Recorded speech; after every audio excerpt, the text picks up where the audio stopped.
अस्सलाम वालेकुम। उम्मीद करता हूँ तमाम दोस्त खैर खैरियत से होंगे। दोस्तों, आज मैं सलूट पेश करता हूँ बाजोड़ KPK के लोगों को। आज उन्होंने 1947 की याद ताज़ा कर दी है। 1947 में जिस तरह लोगों ने मेहनत करके, जिस तरह रात दिन एक करके, रुकावटें बर्दाश्त करके, हालात को फेस करके, जिस तरह वहाँ के उस दौर में प्रोग्राम कामयाब करवाए कायद आज़म साहब के, आज़ादी में हिस्सा लिया, आज से मिलता जुलता मामला बाजोड़ के अंदर हुआ। तो दोस्तों, सबसे पहले मैं आपको ये बताऊं कि बाजोड़ ये मामला है क्या।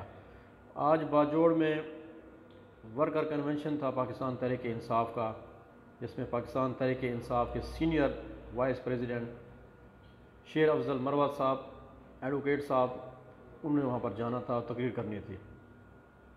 तो दोस्तों, वहाँ पर काफ़ी रुकावटें डाली गई। उससे पहले आपको पता चला होगा कि उनकी गिरफ़्तारी हो गई है। हालांकि गिरफ़्तारी हुई नहीं थी, लेकिन गिरफ़्तार करने की कोशिश की गई थी। वर्कर्स ने कैसे उनको वहाँ से गायब किया, ये भी एक अलग स्टोरी है। तो खैर वो पहुँच गए कन्वेंशन में बाजोड़ के अंदर। उससे लोगों ने क्या किया, वहाँ पर लोगों ने ये किया दोस्तों कि जब उन्होंने देखा कि रास्ते बंद हैं, कन्वेंस नहीं पहुंच सकती, तो उन्होंने टोलियों की शक्ल में पैदल मार्च किया। उनको पता है, उनके रास्ते उन्होंने देखे हुए हैं। तो लिंक रोड्स के ज़रिए रास्ते जो थे बीच पिछा वाले, उसके ज़रिए वो टोलियों की शक्ल में वहाँ पर कन्वेंशन सेंटर पे पहुँचे जहाँ पर कन्वेंशन था। उसके अलावा छोटी मोटी दीवारें थी वो उन्हें तोड़ दी और मोटरसाइकिल पे, ट्रालियों पे बिठा के, इस तरह साइकिल पे बिठा के, गाड़ी में बिठा के मरवत साहब को भी कन्वेंशन तक पहुंचाया। तो मरवत साहब जैसे वहाँ पहुँचे तो उन्होंने, उनके हाथ में लोटा था। तो लोटे का मतलब वो कह रहे थे खटक साहब, परवेज़ खटक साहब जो CM KPK रह चुके हैं, इमरान खान साहब के क्लास फेलो भी हैं और उनके साथी भी रहे हैं। उनका लोटा दिखाने का मकसद वही था कि वो लोटा हो चुका है, क्योंकि वो बाजोड़ से ही ताल्लुक़ रखते हैं।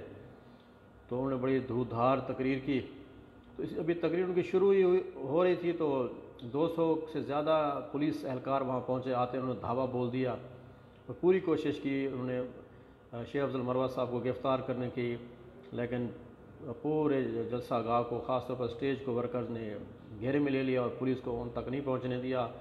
इसी दौरान जो मेज़बान हैं अनवर जैन साहब बाजोड़ कन्वेंशन के, उन्होंने ख़ुद को पेश कर दिया कि मुझे गिरफ़्तार कर लें, लेकिन मेहमान, मैं मर जाऊँगा लेकिन गिरफ़्तार नहीं होने दूँगा, मेहमान के लिए हम जान भी दे देंगे। तो उन्होंने ये भी एक सुनते थे कि मेहमानों के लिए ये लोग जान दे देते हैं। तो आज ये भी एक ज़िंदा मिसाल हमारे सामने आ चुकी है। तो अनवर जैन साहब ने ख़ुद अपने आप को पेश किया, वीडियो काफ़ी वायरल हो गया। वो गिरफ़्तार करके उनको बिठा रहे हैं पुलिस के वैन के अंदर। तो उनको लेके पुलिस चली गई। तो मरवत साहब कन्वेंशन मुकम्मल करने के बाद चले गए। तो एक बड़ा कामयाब जलसा गाह की तरह ये, अब देखें खटक साहब के कन्वेंशन हो रहे हैं जिसमें 150, 100, 150 तक बंदे आते हैं, और ये कन्वेंशन आपने ख़ुद देखा होगा आज। तो ये जज्बा ये सामने आ रहा है और लोगों को नज़र आना चाहिए कि क्या हालात पैदा हो चुके हैं। तो मरवत साहब का एक कामयाब बाजोड़ के अंदर कन्वेंशन ये इस चीज़ की दलील है कि आगे क्या होने वाला है। एक नॉन फेमस आदमी जिसको ज़बरदस्ती सर पे बैठाया जा रहा है पाकिस्तान अवाम के अंदर, अगर वो बैठ जाता है तो 5 साल पाकिस्तान के पहला ही हाफिज़ होगा। तो ये सोचना चाहिए सोचने वालों को, और दुआ गो हैं पाकिस्तान के लिए भी। और आज के हालात ने ये बता दिया है कि आगे क्या होने वाला है। तो दोस्तों, मैं रिक्वेस्ट करूँगा मेरे चैनल को ज़रूर सब्सक्राइब, क्योंकि वीज़ा इन्फॉर्मेशन के हवाले से, दूसरे कंट्री में जाने के हवाले से, मुल्क की हालात के हवाले से, पाकिस्तान की सियासी हवाले से जो वक्फ़न फ़क्र में टाइम निकाल के वीडियोज़ बनाता हूँ, फिर आपको सेंड करता हूँ, शेयर करता हूँ ग्रुप के अंदर, उसके अलावा चैनल में देता हूँ। तो अगर आपका रिस्पॉन्स नहीं आए तो मायूसी पैदा हो जाती है। तो मैं रिक्वेस्ट करूँगा अपने दोस्तों से कि मेरे चैनल को सब्सक्राइब करें ताकि हमारा वास्ता जुड़ा रहे और हम मज़ीद करीब हों। व्हाट्सअप नंबर नीचे दिया हुआ डिस्क्रिप्शन में। जो सवालात दोस्त करते भी हैं उनका बहुत शुक्रिया। तो मुझसे पूछ सकते हैं, मैं राब्ते में रहना चाहता हूँ। उम्मीद करता हूँ कि आपको मेरी वीडियो पसंद आई होगी। Thank you so much.